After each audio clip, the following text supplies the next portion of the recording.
Alors, je suis Carole Tchameni, animatrice camerounaise, communicatrice, je préfère le dire comme ça ainsi. Et on est en pleine période de confinement dans tout le monde entier. Bien qu'au Cameroun, à l'heure où je fais cette vidéo, on n'est pas encore en confinement total. Mais toujours est-il que, voilà, il est question de sortir utile et de ne pas sortir juste pour sortir parce que le danger, il est permanent.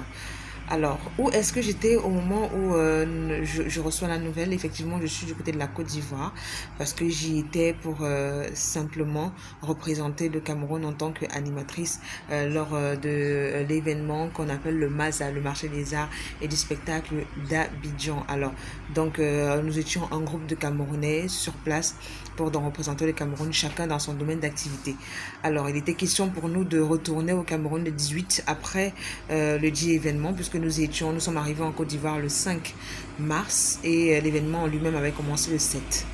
Donc, et ça s'étendait du 7 jusqu'au 14 mars. Donc, il était question donc pour nous de retourner au Cameroun le 18.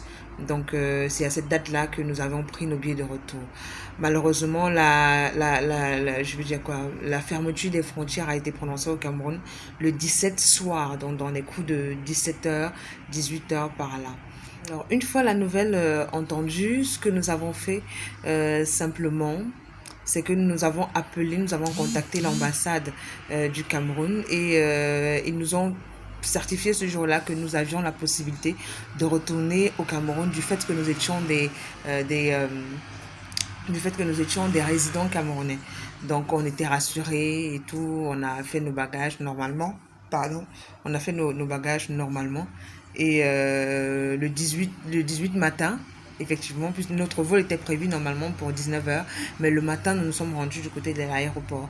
Et quand on arrive à l'aéroport, malheureusement, on va à l'agence Air Ivoire qui nous informe de ce que tous les vols ont été simplement annulés. Donc, impossible pour nous de retourner au Cameroun. Les frontières ont été fermées. Donc, notre État ne permet à aucun avion d'atterrir sur son sol. Donc, d'attendre simplement que voilà, cette nouvelle soit levée. Cette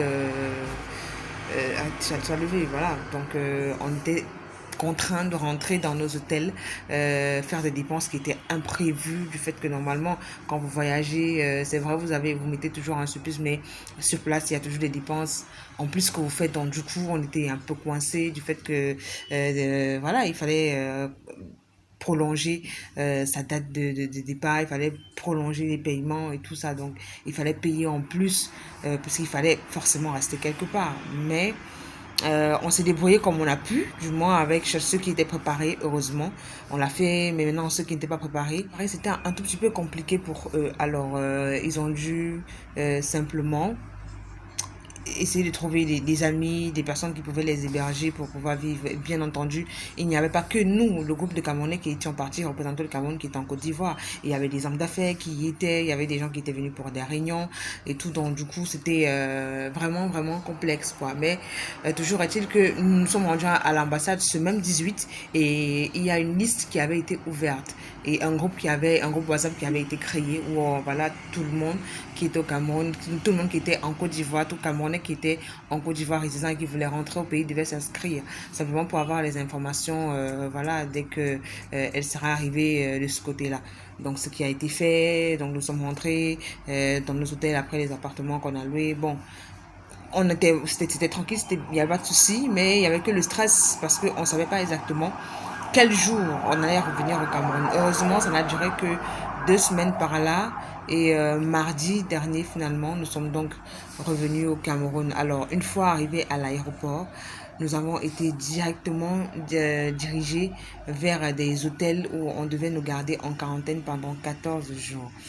Alors, comment est-ce que je vis cette quarantaine? Déjà, il faut dire que je suis en confinement depuis le jour où on a déclaré que les frontières étaient fermées parce que du côté de la Côte d'Ivoire également, il y avait beaucoup de choses qui avaient changé. On ne pouvait plus se mouvoir n'importe comment. Enfin, le gouvernement avait mis en place des mesures qui demandaient aux gens carrément de rester chez eux, de limiter au maximum les déplacements. Il y avait des couvre-feux. Donc, du coup, on était vraiment confinés, quoi. Donc, du coup, revenir ici après ces 2 semaines de confinement, faire encore 14 jours dans une chambre, comme vous le voyez, on peut pas sortir, on peut rien faire, on attend tout sur place, on nous donne à manger sur place dans la chambre, même c'est-à-dire on vous permet même pas d'arriver au couloir. Et nous sommes gardés carrément comme des prisonniers. Il y a des policiers qui sont là, qui font la ronde le matin, qui viennent vous dire bonjour, qui viennent vous souhaiter une bonne journée, qui sont vérifiés que vous êtes effectivement là et qu'il n'y a pas quelqu'un avec vous en fait. Donc c'est un peu compliqué, surtout quand vous avez eu l'habitude de faire des choses, d'organiser votre journée comme vous voulez, d'aller ici, d'aller là-bas, de travailler de façon vraiment active. Rester comme ça sur place, c'est super compliqué. Alors pour moi également qui suis maman, depuis ce jour que je suis pas, depuis le 5 février, rendez-vous compte, je n'ai pas pu voir ma fille. Oui, on se parle par vidéo tous les jours, mais c'est pas pareil en fait. À un moment, je me souviens un jour, elle a carrément pleuré parce que voilà, elle m'attendait le 18 soir normalement. Mais je ne suis pas rentrée. Et le matin, quand je l'ai appelée, elle s'est mise à pleurer. Elle m'a dit, tu as dit que tu allais rentrer hier.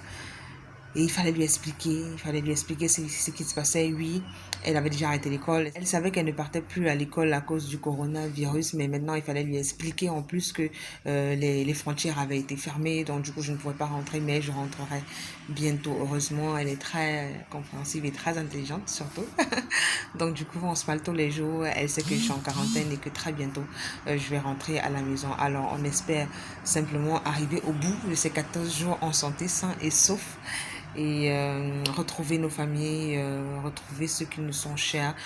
Et voilà quoi, d'attendre simplement que cette période passe, parce que c'est carrément comme une guerre psychologique hein, aussi, parce que c'est les nerfs qui sont mis à vivre, qui sont c'est complexe de vivre ce genre de situation, parce que voilà, vous ne dépendez plus de vous en fait, c'est les gens qui vous dictent votre manière de faire les choses, donc c'est beaucoup plus compliqué. En tout cas, j'espère au monde entier sortir de là en étant beaucoup plus fort, en étant beaucoup plus vigilant, et surtout voilà, qu'au Cameroun véritablement qu'on prenne des leçons de ce qui est en train de se passer, parce que ce que nous avons vécu en fait c'est compliqué, parce que on s'est rendu compte à quel point notre pays a un vrai souci avec l'anticipation en fait. C'est-à-dire depuis qu'il y a ce problème dans le monde, on a l'impression qu'ici c'est le gouvernement n'en avait pas vraiment conscience, donc du coup c'est comme s'ils sont mis devant les faits en fait. C'est compliqué, c'est quand nous sommes arrivés,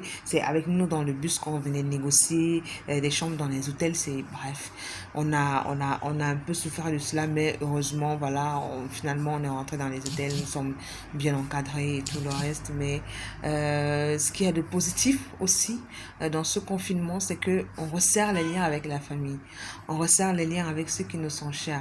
Et moi personnellement, j'ai vécu des sensations très très fortes durant cette période. Ça m'a permis de prendre certaines résolutions. Ça m'a permis de voir les choses différemment, surtout en matière d'amour.